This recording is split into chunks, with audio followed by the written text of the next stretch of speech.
የጤናማ ህይወት ሳይሆን የስነ ምግብ ጉዳይ በጣም ይመለከታል። እውነት ነው። በፕሮግራማችን መግቢያ ላይ አንስተናል። እንደውም ተመራርቀን ነበር አይደለ? እርጅና ብቻህን ተባብለን ነበር። እርጅና ብቻውን እንዲመጣ አመጋገባችንን እናስተካክል እንደዛ ተባብለን ነበር። እንግዲህ አብርሃም ማንን ያናግራል፣ ምንስ ጉዳዮች አሉ የሚለው በቀጥታ ከፕሮግራሙ እንከታተላለን። ቅዳሜ ከሰዓት ነው። አብራችሁን ቆዩ።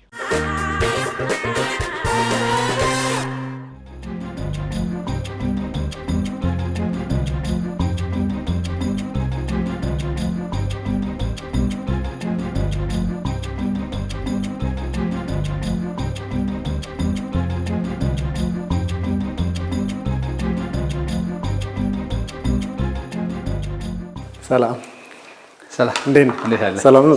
እንዴት ነህ? እግዚአብሔር ይመስገን። ሰላም ሁሉ አማን። ድግሱ ብዙ ነው። አሁን እንግዲህ ያው እንደምታየው ብዙ አይነት ነገር ፊት ለፊታችን አሉ። እንግዲህ እዚህ ጋር ሸንኮራ አለ፣ እዚህ ጋር ቡና አለ፣ የዱባ ፍሬ፣ ጉሎ ዘይት፣ እንደገና ደግሞ የአረንጓዴ ቡና ዘይት።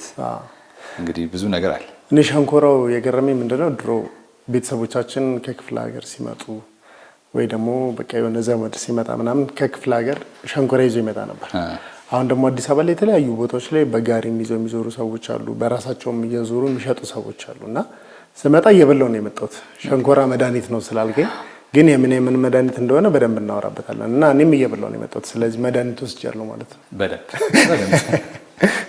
በስነ ምግብ ሰዓታችን ላይ የተገናኘ ነውና ራስን እስኪ በደንብ አስተዋውቅ መጀመሪያ። እኔ ስሜ ሐኪም ግዛው በቀለ ይባላል። የጥናቴም እንግዲህ ሆሊስቲክ ሜዲሲን ወይም ደግሞ የእጽዋት ሕክምና በሚባለው ላይ ነው የምሰራው። ይሄ እንግዲህ እንደምታዩት ነገር ሁሉ ጊዜ ሞደርን ሜዲኬሽን እና ኸርባል ሜዲኬሽን የራሳቸው የሆነ የተለያየ መንገድ አላቸው እና አንዳንዴ በሞደርን ሜዲኬሽን አይቻልም የሚባለው ነገር ኸርባል ሜዲኬሽን ላይ ሲሰራ ታያለ።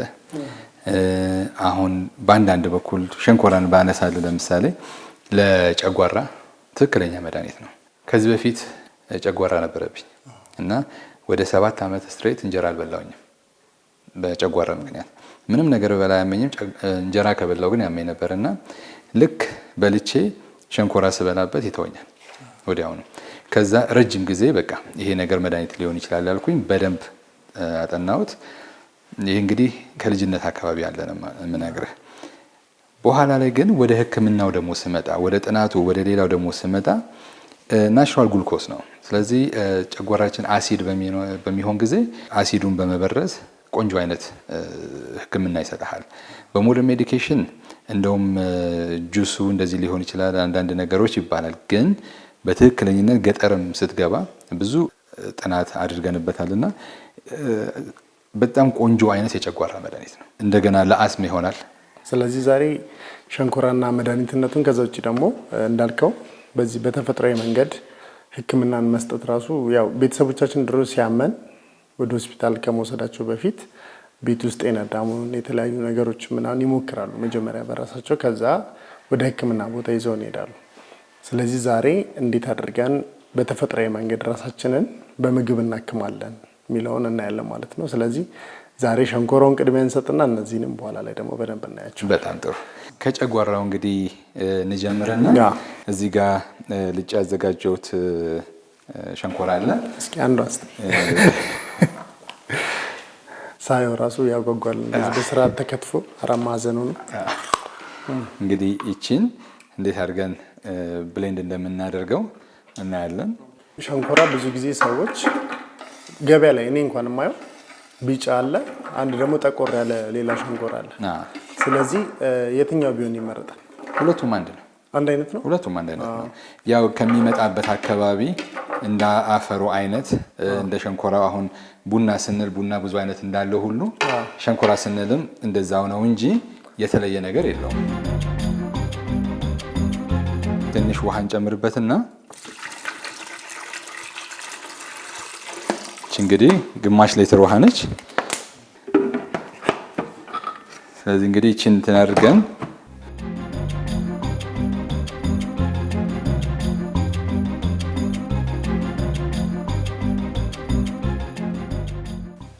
በደንብ ተፈጭቷል ማለት ነው። ይሄንን አሁን በማጥለያ አድርገን ጁሱን እናያለን። እንግዲህ እንደምታየው እንትን ነው የሚመስለው ግን ስኳር ከዚህ እኮ ነው የሚሰራው አይደለ? ግን የስኳር እንትን ነው ያለው።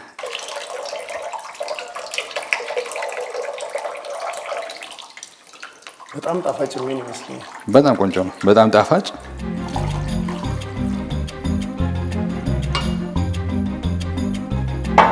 ይህን የመሰለ እንግዲህ ምርጥ የሸንኮራ ጁስ አግኝተናል ማለት ነው።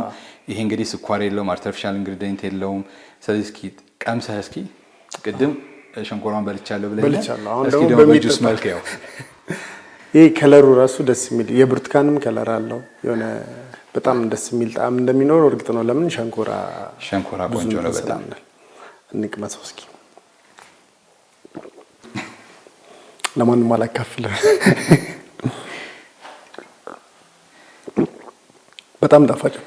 እንግዲህ ይሄ ለጨጓራ ሲሆን በዚህ መልክ ነው። ሌላ ዳይጀስቲቭ ሲስተም ደግሞ እንደዚሁ ምግብ እንዲፈጭልን በሽታ ሳይሆን እንዲፈጭልን ስንፈልግ ደግሞ የዝንጅብል ጭማቂ ደግሞ በላይ ወጣ እናደርግና ፍሌቨር እንሰጠዋለን። ቆንጆ ይሆናል በጣም። አሁን እዚህ ጋር የዱባ ፍሬ ያለው ሌሎችም የቡና ፍሬዎች ነው ያለውና እነዚህ ነገሮች የምንጠቀምባቸው መንገዶች አሉ። በተለምዶ ቤት ውስጥ እነዚህኞቹ በምንድን ነው የሚለዩት? እንግዲህ እነዚህ ምንድነው መሰለ፣ መጀመሪያ የቡና ዘይት አለ። የቡና ዘይት ብለን እንግዲህ ከዚህ በፊት የሰራ ነው። ኦይሏ እንግዲህ እቺ ነች። እቺ እንደምታያት ቆንጆ ዘይት አለው። ይሄ እንግዲህ መጠጣት የሚችል ለፊትም አንታ ኤጂንግ ነው። ፊት ላይ ይሄ አክኒ ሲወጣ ብጉር ሲወጣባቸው አንታ ኤጂንግ፣ እንደዚህ አይን ስር እብጠት ሲኖር ሪንክል ነገር ሲኖር ይሄ በጣም ቆንጆ ነው። በመቀባትም በመጠጣትም ያገለግላል። ይሄ ደግሞ እዚህ ጋር የምታየው ይሄን ዘይት ካገኘን በኋላ የምናገኘው ክሪም ነው። ክሪሙ ደግሞ ሞር ሄቪየር ነው እና ደረቅ ቆዳ ላለበት ሰው እንደዚህ ሆድ አካባቢ ላይ አሁን እርጉዞች ስትሬች ማርክ እንዳይመጣባቸው ምናምን የሚጠቀሙት ነው። ወደ ዱባ ፍሬ ስትመጣ ደግሞ የዱባ ፍሬ እንግዲህ ብዙ ቦታ ስታየው ዱባ ፍሬ ወደ ጥሬ ቡና ከለር የሄደ ነው እና ያ በሙቀት ሲጨመቅ ወደዛ ሄደ ነው። ከለሩ ደግሞ እንደዚህ አንበር መስሎ የምታየው ደግሞ በቅዝቃዜ ወይ ደግሞ በኮልድ ፕሬስ የተጨመቀ ነውና ዱባ ፍሬ እንግዲህ በብዛት ማን መመገብ አለበት ብትል ከሴቶች ይልቅ ለወንድ ልጅ በጣም ያገለግላልና ፕሮስቴት ለመከላከል በስፔሻሊ ለወንዶች ከ50 በኋላ ፕሮስቴት ብዙ ስለሚያስፈራ ለፕሮስቴት ትልቁ መድኃኒት ነው። ብዙ አይነት ነገር አለውና ላዩ ላይ ያለው ማግኒዚየም ለወንድ ልጅ በጣም ለብዙ ነገር ስለሚረዳ በዚህ መልክ ነው። ሲፈልጉ በዘይቱ መልክ መጠቀም ይችላሉ፣ ሲፈልጉ በጥሬው። ግን ምንድነው የምንለው ዱባ ፍሬ በጣም ካልታጠበ በጣም ቆሻሻ አለው እና እንግዲህ ሱፐርማርኬትም ገዛን ምንም ማለት አምጥተን ትንሽ ብናጥበው መልሰን ትንሽ ሞቅ ማድረግ ስለምንችል ቢታጠብ ብዬ እላለሁኝ። ይሄ ደግሞ የምታየው እንግዲህ ካስተር ኦይል ብዙ ጊዜ ጃማይካን ካስተር ኦይል፣ ብላክ ካስተር ኦይል እየተባለ ነው የምንሰማውና አሁን እዚህ ጋር እንደምታያቸው ጥቋቁር ታያለ። እንግዲህ ብላክ ካስተር ኦይል ማለት እንግዲህ ይሄ ነው፣ ሌላ አይደለም። እና አገራችን ያለው በጣም ቆንጆ የጉሎ ዘይት አለን እና እኛ ሀገር እንግዲህ ከተጨመቀ በኋላ እንግዲህ ኮልድ ፕሬስ ሆኖ ይሄንን ይመስላል።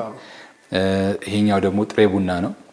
ጥሬ ቡና ደግሞ እንደዚሁ ፊት ላይ ለሚሆኑ ነገር ለማዲያት በተለይ አሁን በጣም እየሰራንበት ያለ ነው። እንግዲህ እንደ ሕክምና ስለሆነ በጣም እየሰራንበት ውጤት እያገኘ ሰው ደስተኛ የሆነበት ነገር ቢኖር ከማዲያት ጋር በተያያዘ ነገር፣ ደረቅ ቆዳ ጋር በተያያዘ ነገር አረንጓዴው ቡና በጣም ቆንጆ ነው። በካፌን ኮንቴንቱ ደግሞ ግሪኑ ነው የሚበልጠው። ብዙ ሰው አሁን ካፌን ኮንቴንቱ ሮስት ዱ የሚበልጥ ይመስለዋል። የተቆላው ቡና ነው ግሪኑ ነው ሞር ካፌን ያለው ስለሚያነቃ፣ ግን ሞር ካፌን ያለው አረንጓዴው ነው። ስለዚህ ለማዲያት ይሄ የተጎረጎረ ፊት ሁለት አይነት ከለር ምናምን አለው። አረንጓዴው ቡና በጣም ቆንጆ ነው። ወርልድ ዋይድ ካለው እስካሁን ድረስ ዓለም ላይ ካለው ይሄኛው ምንም አይነት ሌላ ነገር ስለማይጨመርበት በጣም ቆንጆ ነው። እኛውን የስነ ምግብ ሰዓት ላይ ነው ያለነውና ሰዎች በቀላሉ በምግብ ራሳቸውን እንዲያከሙ ነው። ወደ ሕክምና መሄድ ግድ ሊሆን ይችላል። ግን አጠገባቸው ባለው አሁን ሸንኮራ እንዳልኩት ነው አካባቢያችን ላይ በደንብ አለና ዛሬ በቀላሉ የሁለት ነገሮች መድኃኒት እንደሆነ እየተናገር ነው። የጨጓራም ነው፣ በተመሳሳይ ደግሞ የአስምም። ስለዚህ አሁን ደግሞ ወደ አስም እንዴት አድርገው ሰው እንደሚጠቀሙ ወደዛ እንሂድ። እንግዲህ በጣም አሪፍ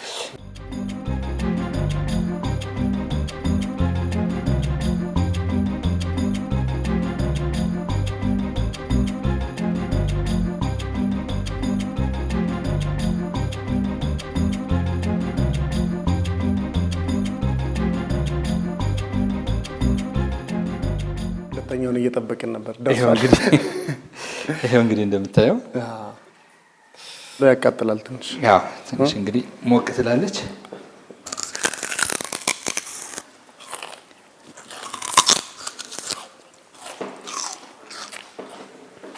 ትኩስ ሸንኮራ አሁን እንደምታየው ሞቅ ያለ ነው። በጣም አያቃጥልም።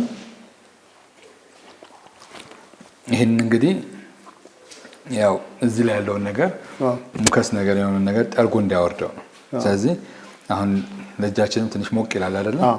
በጣም ሳያቃጥል እንደዚህ ሆኖ ነው። ብዙ ሰው አሁን ጁሱን ብናፈላ ውስጥ ይልሃል። ጁሱ ሲፈላና በዚህ መልክ ሲሆን ይለያያል። ይሄኛው ቀስ እያለ ካፍ ውስጥ ያለውን ነገር ሙቀት፣ ያኛው አንድ ድርግም አድርገህ ስለምትጠጣው እንደዛ አይደለም። ቀስ እያለ መውረድ አለበት እና እዚህ ላይ የተጠራቀመው ነገር እየጠረገ ነው መውረድ ያለበት እና ከሚፈላው ይሄኛው የተሻለ ነው። ብዙ መድኃኒቶችን እያየን ነው። በምግብ ራስን ስለማከም ትንሽ ነገር እንበል ብዬ ነው። ለምን አሁን ቆስጣ፣ ሰላጣ በስነ ምግብ ባለሙያዎች ብዙ ሪኮመንድ የሚደረጉ ምግቦች ነው። ውፍረትን ለመቀነስ የደም ግፊትና የተለያዩ ነገሮችን እና ከዛ ውጪ ሰው እና ምግብ ምንና ምን መሆን አለባቸው የሚለውን እስኪ አንተ ንገረኝ። አንተ በዚህ ጉዳይ ላይ ብዙ ጥናት ስላደረግህ። ሰው የሚመስለው የሚበላው ነው። ምክንያቱም ሲመችህ የምትበላው ምግብ ሳይመችህ የምትበላው ምግብ አንተነትን ያወጣል ሲመቸን ራሱ። ስለዚህ ሰውና ምግብ በደንብ መዋሃድ አለባቸው። የምንበላውን ነገር መምረጥ አለብን። ግዴታ ላግዠሪ ነገር መሆን የለበትም። ምግብ አሁን ጥሬ ስጋው ቅቤው ምናምን ብትለው ያ ሁሉ ወደ ላግዠሪ የሚሄድ ነገር ይኖረዋል። ግን ደግሞ ጤና የበለካልክ ደግሞ ከሁሉ ነገር ፕሮፖርሽናል የሆነ ነገር ነው አድርገህ መብላት ያለብህ። እኛ ሀገር ደግሞ እውነት ለመናገር በታመምክ ቁጥር ወደ ሆስፒታል እኮ ስትሄድ በእግር ሂድ፣ ቅባት አትብላ፣ እንደዚህ በል ስትባል ያ ማለት በቃ ዝቅተኛ ኑሮ የሚኖሩ ሰዎች የሚበሉት ምግብ ብላ ነው ተባልን ነው የምንለው። ግን ደግሞ ጤና ነው። በአንድ በኩል ስታየው ቅባት የለውም፣ በእግሩ መሄዱ ጤና ነው፣ ብዙ ነገሮች አሉት እና ምግብ ግዴታ ውድ ነገሮች ስለበላን አይደለም። ምግብ ተማመጣጥነን የሚሆኑትን ነገሮች ስለበላን ነው። አይተህ እንደሆነ ብዙ ሰው ጎመኑ እንኳን ሲበላ ሙትት ካለ በኋላ ነው which ምንም ነገር ከሌለ በኋላ እንዳየኸው እንግዲህ ውጭ ሀገር ስንሄድ እዚህ ሀገር የናቅናቸው ምግቦች እንደ ቦለቄ፣ ቀይ ስንዴ ምናምን የምትለው ነገር ውጭ ደግሞ በጣም ጤናህን የምጠብቅበት ነገር ነው። አሁን ስንዴ ትንሽ ውሃ ላይ አድርገህ ሲበቅል በቀል ተሳርገን ሲወጣት ያ አሁን ውጭ ሀገር እንግዲህ ትልቅ ምግብ ተብሎ በውድ ነገር የምትገዛው ነው እና እኛ ሀገር እዚህ የእውነት ምግብ ብለን እንደ ላግዠሪ የምንወስዳቸው ነገሮች በሙሉ በሽታ ናቸው። ሰውና ምግብ እንግዲህ በጣም መዋሃድ ያለባቸውና መምረጥ ያለብን በጣም በትንሽ ብር የሁለት ህመሞችን መድኃኒት ነው የሰራ ነው ወይ ደግሞ ማስታገሻ ማለትም እንችላለን። በዘላቂነት ደግሞ ሰዎች ሲጠቀሙት ወደ መድኃኒትነት ይመጣል። ስለዚህ በጣም ቀላል ነገሮች ሰዎች በቅርባቸው ያሉት ነገሮች ለሕክምና ይጠቅማሉና ሰው መድኃኒቱን በቅርቡ ማግኘት ይችላል ብለህ ነው የምታስበው ማለት ነው? አዎ፣ ምክንያቱም አሁን ይሄ እንግዲህ ዛሬ ያየኸው 40 ብር ነው ያወጣንበት። እንግዲህ 40 ብር አውጥተህ የእውነት የታመመ ሰው ይሄንን ልክ ጠብሶት ሲበላው የሚያገኘው እረፍት በምንም አይነት መድኃኒት አያገኘውም። ፈጣን ነው፣ በጣም ቶሎ ነው ያንን ነገር ይዞልህ ነው የሚወርደው። አስም ማለት ምንድነው? በብዛት መተንፈሻ አካላችን ላይ የሀከት አጥርቅም ነው። ስለዚህ ያንን እዛ ጋር አልወጣ ያለውን የሀከት አጥርቅም እንዴት አድርጎ ይዞልህ ይወርዳል የሚለው ይሄ በጣም ወሳኝ ነገር ነው። ለብዙ ሰው ይሄን ተጠቀሙ፣ ይሄን ራሳችሁ ስሩ ብዬ ስላቸው እንደ መድኃኒት አያዩትም። ግን ትልቁ ነገር መናበብ መቻሉ ነው። ብዙ ትላልቅ ሰዎች አሉ እኛ የተማርንባቸው። በነገራችን ላይ በየቤቱ ያሉ ትላልቅ ሰዎች ራሳቸው አንዳንድ ዶክተሮች ናቸው። ሁሉም ቤት የሚኖሩት ትላልቅ ሰዎች ያለፉበት የህይወት ተሞክሮ አላቸው። ስለዚህ እነሱን ብንጠይቅ ይሄ ለምን ይሆናል ለዚህም ብትላቸው እያንዳንዱ ሰው ቤት አንዳንድ ዶክተር አለ። ስለዚህ እኔም ከሰው ነው የተማርኩት። ስለዚህ ማስተላለፍ ስላለብኝ ማያቅ ሰው አለ ብዬ አይደለም፣ ሊኖር ይችላል። ስለዚህ እነዛን ነገሮች እንግዲህ በቀላሉ በ40 ብር እንግዲህ ሰው ራሱን ወደ መተንፈስ ይወስደዋል ማለት ነው። በጣም ደስ ይላል። ያው እንግዲህ በቅዳሜ ከሰዓታችን ዛሬ ከስቱዲዮ ውጪ ከግዛው ጋር በጣም ደስ የሚል ጊዜ ነው ያሳለፍነው። የጤና ባለሙያ ነው። ለእናንተ ለቅዳሜ ከሰዓት ቤተሰቦች ብቻ ሳይሆን በአጠቃላይ ይህንን ፕሮግራም በተለያየ አማራጭ ለምታዩ ሰዎች ይሄ ነገር በቀላሉ ልታገኙት የምትችሉት ነው። በ40 ብር ሁለት ህመሞችን ማስታገስም በዘላቂነትም ደግሞ ለመፈወስም ሊሆኑ የሚችሉ አይነት ነገሮችን ማየት ይችላል። ህይወታችን ቀለል እንዲል ነው ስነ ምግብ አጠቃላይ ደግሞ የዚህ የህክምና ነገሮችን የምናደርገውና ዛሬ እንግዲህ ሰዎች ይህን ነገር ሞክረው ደግሞ በቀጣይ የተለያዩ አማራጮች ለኛ ሀሳቡን ድጋሚ የሚያደርሱን ይመስለኛል። ስለነበረን ሰዓት በጣም እናመሰግናለን። ጥሩ ጊዜ ነው ያሳለፍነው። ጥሩ ነገሮችንም ማግኘት ችለናልና በጣም እናመሰግናለን። እንደ ቅዳሜ ከሰዓት እኔም እንግዲህ አመሰግናለሁ። ያው እኛ ከምንጥረው ጥረት ጎን ለጎን እናንተም ደግሞ ለማህበረሰቡ ያለው ነገር ለማካፈል በመምጣታችሁ እኛንም እያገዛችሁ ነው፣ ማህበረሰቡንም እያገዛችሁ ስለሆነ እኔም በግሪን ኬር ስም በጣም ነው የማመሰግነው። በጣም እናመሰግናለን። ስለዚህ እኛ ሸንኮራችንን እናጣጥማለን። ገና ያው ቅድም ሲገባ እንዳልኳችሁ ሸንኮራው መድኃኒት ነው፣ መድኃኒቱ ይቀጥላል። ቅዳሜ ከሰዓት ወደ ስቱዲዮ ይመለሳል። አብራችሁን ቆዩ።